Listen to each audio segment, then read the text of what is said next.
وہ میں جو ہے وہ اس کو خارج کروں گا۔ اس کے بعد ناظرین انہوں نے ریمارکس بھی دیے، انہوں نے کہا کہ وفاقی وزیر قانون نے عدالت کو وہاں بتایا کہ ایجنسیوں کے اراکین کی شناخت خفیہ رکھنے کی قانون سازی کی گئی ہے، جس پر جسٹس محسن اختر کیانی نے کہا کہ کسی انڈر کور ایجنٹ کی شناخت عیاں کرنا عدالت کی نیت نہیں ہے، لیکن ہر دفتر کسی نہ کسی طریقہ کار سے کام کرتا ہے، ایجنسیوں کا بھی اندرونی طریقہ کار ہوگا۔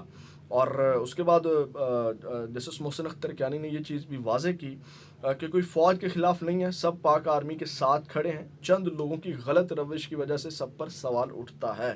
اور انہوں نے کہا کہ جسٹس محسن اختر کیانی نے کہا صحافی، ایکٹیوسٹ اور سیاستدان سب سے زیادہ سہتے ہیں، اور اس وقت بھی یہی طبقات جو ہیں وہ سفر کر رہے ہیں۔ تو ناظرین کرام یہ آج پیش رفت ہوئی ہے احمد فرات کیس میں، یعنی کہ بازیاب ہو گئے ہیں، عدالت کے اندر ہے۔ پھر انہوں نے وہاں پہ جو ان کے وکیل وغیرہ تھے، ان کی والدہ، ان کی جو بیوی ہے وہ ایموشنل ہو گئے، وہ ایمان مزاری وغیرہ کو جو ہے وہ مبارکباد دے رہے تھے۔ اس کے بعد ناظرین کرام جو ایک جسٹس بابر ستار والے معاملے کے اوپر آ جاتے ہیں، جو آڈیو لیک کیس ہے، اس کے اندر ناظرین کرام آج پھر بڑی اہم پیش رفت ہوئی ہے۔ اس میں آج اب آپ کو پتہ ہے کہ یہ بشریٰ بی بی اور چیف جسٹس ثاقب جو نثار ہیں، ان کے بیٹے نجم ثاقب کی درخواست پر سماعت چل رہی ہے۔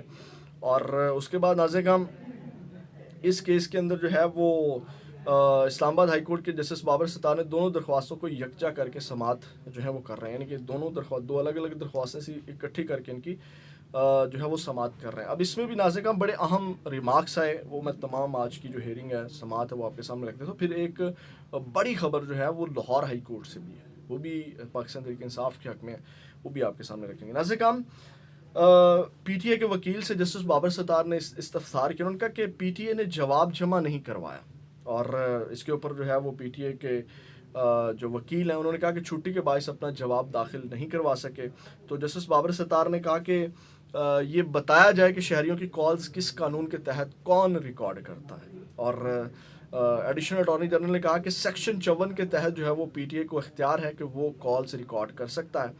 اور پھر ناظرین کرام جسٹس بابر ستار وہاں برہم ہوئے اس بات کے اوپر، انہوں نے کہا کہ وفاقی حکومت کہہ چکی ہے کہ کسی کو اختیار نہیں کالز ریکارڈ کرنے کا، آج آپ کہہ رہے ہیں کہ کالز ریکارڈنگ کا اختیار ہے، بتائیں کس نے اختیار دیا ہے؟ کیا پی ٹی اے وفاقی حکومت کے جواب کے خلاف جائے گی؟ یعنی کہ وفاقی حکومت جواب جمع کروا چکی ہے عدالت کے اندر کہ جناب یہ کسی کا اختیار نہیں ہے۔ پھر جسٹس بابر ستار بولے تھوڑے غصے میں، اور جناب سخت انہوں نے الفاظ استعمال کریں، کیا وفاقی حکومت عدالت میں جھوٹ بولے گی؟ وزیر اعظم آفس، وزارت دفاع، وزارت داخلہ، وزارت آئی ٹی سب کہہ چکے ہیں کسی کو کال ریکارڈنگ کی اجازت نہیں، تو آج کیسے اجازت ہو گئی؟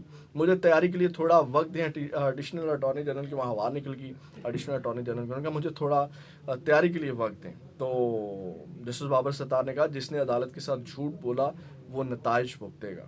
تو اس کے بعد جسٹس بابر ستار نے ایڈیشنل اٹارنی جنرل کو کہا کہ جو پی ٹی اے کی سیکشن 54 ہے اس کو آپ پڑھ کے سنائیں، بتائیں کس کے اختیار کے تحت جو ہے وہ پی ٹی اے کو ایتھورائز کیا گیا ہے۔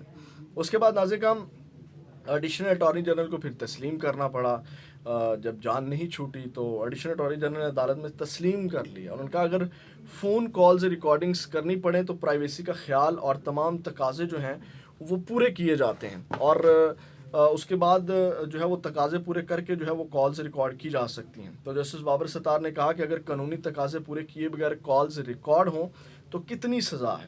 تو ایڈیشنل اٹارنی جنرل نے کہا کہ ایسی ریکارڈنگ کرنے والے کو 3 سال سزا ہو سکتی ہے۔ تو ناظرین کرام یہ جو معاملہ تھا 3 سال سزا والا معاملہ تو کلیئر ہو گیا۔ اب اس میں جو ہے وہ اس کے بعد یہ جب یہ معاملہ طے ہو گیا تو جسٹس بابر ستار نے کہا کہ پاکستانی شہریوں کی کالز نیشنل سیکورٹی کی بنیاد پر کیسے ریکارڈ کی جاتی ہیں، کیونکہ جو ایڈیشنل اٹارنی جنرل ہیں انہوں نے کہا کہ نیشنل سیکورٹی کی بنیاد پر تمام قانونی تقاضے پورے کر کے کالز ریکارڈ کی جا سکتی ہیں۔ تو جسٹس بابر ستار نے کہا پاکستانی شہریوں کی کالز نیشنل سیکورٹی کی بنیاد پر کیسے ریکارڈ کی جاتی ہیں؟ تو ایڈیشنل اٹارنی جنرل کا یہ بہت احساس معاملہ ہے، کوئی احساس معاملہ نہیں ہے، قانون اور طریقہ کار کے مطابق بتائیں، جسٹس بابر ستار نے پھر کہا۔ تو ناظرین کرام انہوں نے پھر جسٹس بابر ستار نے کہا کہ کالز ریکارڈ کی جائیں تو کس وجہ سے ہو سکتی ہیں؟ تو اس کے اوپر ایڈیشنل اٹارنی جنرل نے کہا کہ نیشنل سیکورٹی کی بنیاد پر ہی تمام قانونی تقاضے پورے کر کے کالز ریکارڈز کی جا سکتی ہیں. اور اس کے بعد جو ہے وہ ان سے کہا گیا کہ آپ بتائیں اس کے بارے میں مزید تھوڑی ڈیٹیلز بتائیں. جب انہوں نے کہا کہ کیسے جو ہیں وہ کس وجہ سے کالز ریکارڈ کی جا سکتی ہیں, تو ایڈیشنل اٹارنی جنرل کا سر یہاں انٹیلیجنس والے کے لوگ بیٹھے ہیں, کال ریکارڈنگس کی زیادہ تفصیل نہیں بتا سکتے. تو جسٹس بابر ستار نے کہا کہ شرمائیں نہیں, قانون اور پروسیس کے بارے میں بتائیں, انٹیلیجنس کے لوگ ہر جگہ موجود ہوتے ہیں. تو اس کے بعد جسٹس بابر ستار نے کہا کہ عدالت میں زیر سماعت مقدمے یعنی کہ بشرا بی بی اور نجم ثاقب کے جو ہے وہ کالز ریکارڈنگ قانون کے مطابق ہوئی, کیا یہ ریکارڈنگ جرم ہے؟ تو ایڈیشنل اٹارنی جنرل نے پھر تسلیم کیا. انہوں نے کہا کہ جی میں تسلیم کرتا ہوں یہ کالز جو ہیں وہ ریکارڈنگ غیر قانونی ہوئی ہیں اور جرم بھی ہے.